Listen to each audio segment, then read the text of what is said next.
আমরা একটা চিঠি দিয়েছি বিটিআরসি থেকে। আমরা চিঠিতে লিখেছি যে গত 1 মাসের আমাদের দেশে ঘটে যাওয়া বিভিন্ন অনাকাঙ্ক্ষিত সহিংসতা এবং বিভিন্ন ধরনের যেই প্রচার গুজব, আপনি যেটা যথার্থই বলেছেন যে গুজব, মিথ্যা, অপপ্রচার, এগুলো ছড়িয়ে যে বিশৃঙ্খল অবস্থা সৃষ্টি করেছে একদল ষড়যন্ত্রকারী, সেগুলোর বিভিন্ন প্ল্যাটফর্ম, বিভিন্ন কন্টেন্ট আমরা তাদেরকে বিভিন্ন সময় পাঠিয়েছি। কিন্তু যতটুকু তারা কন্টেন্ট টেক ডাউন করেছে,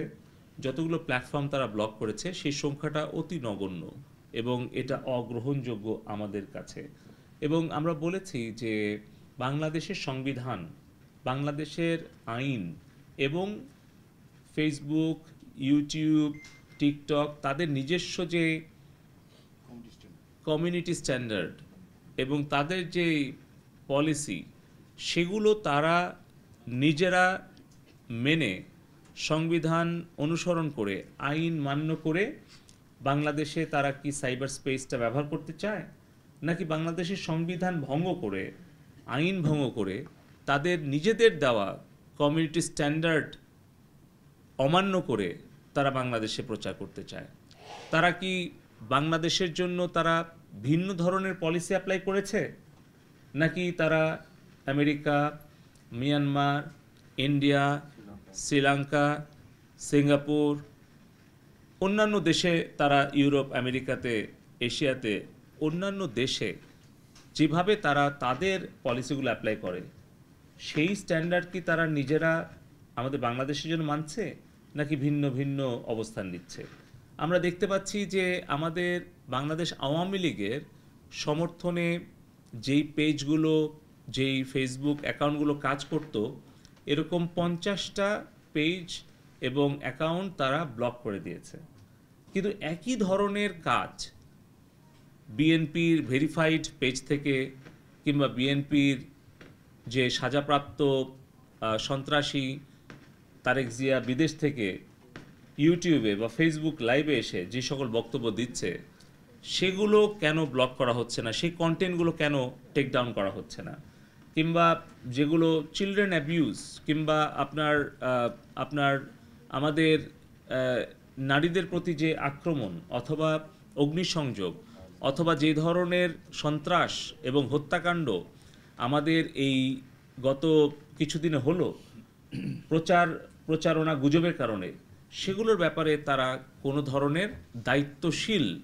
কোনো প্রতিক্রিয়া দেখায়নি বা কোনো ধরনের ভূমিকা রাখেনি। আপনারা জানেন, সংবাদ মাধ্যমে যারা মূলধারায় আছেন, যে কিভাবে 2জন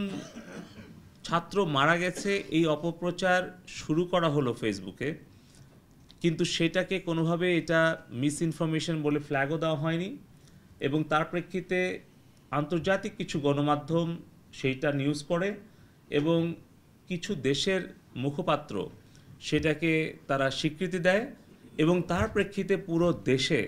এই ফেসবুকের গুজব, মিথ্যা তথ্য ছড়িয়ে যখন উস্কানি দেওয়া হয়, তার প্রেক্ষিতে কিন্তু তার বেশ কয়েক ঘন্টা পর আরও 5 জনের মৃত্যু হয়। তাহলে আমরা বলেছি যে এই মৃত্যুর দায় কি ফেসবুক এড়াতে পারে? এই সকল উত্তর দেওয়ার জন্য আমরা 31 জুলাই আমরা এই সোশ্যাল মিডিয়া প্ল্যাটফর্মগুলোকে ঢাকায় এসে বিটিআরসিতে তাদেরকে লিখিত এবং মৌখিকভাবে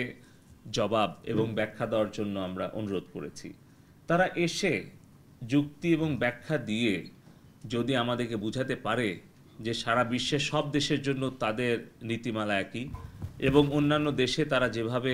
কন্টেন্ট তারা টেকডাউন করে বা ব্লক করে, বাংলাদেশের ক্ষেত্রেও তারা সমানভাবে তাদের এই বৈষম্যমুক্ত আচরণ করছে বা করেছে বা করবে, তাহলে এগুলো আলোচনা, ব্যাখ্যা, বিশ্লেষণ করে তারপরে আমরা সিদ্ধান্তটা গ্রহণ করতে চাই। তো এই ব্যাপারে আমরা 31 তারিখে তাদের কাছ থেকে শুনে তারপর আমরা সিদ্ধান্ত নিতে চাচ্ছি।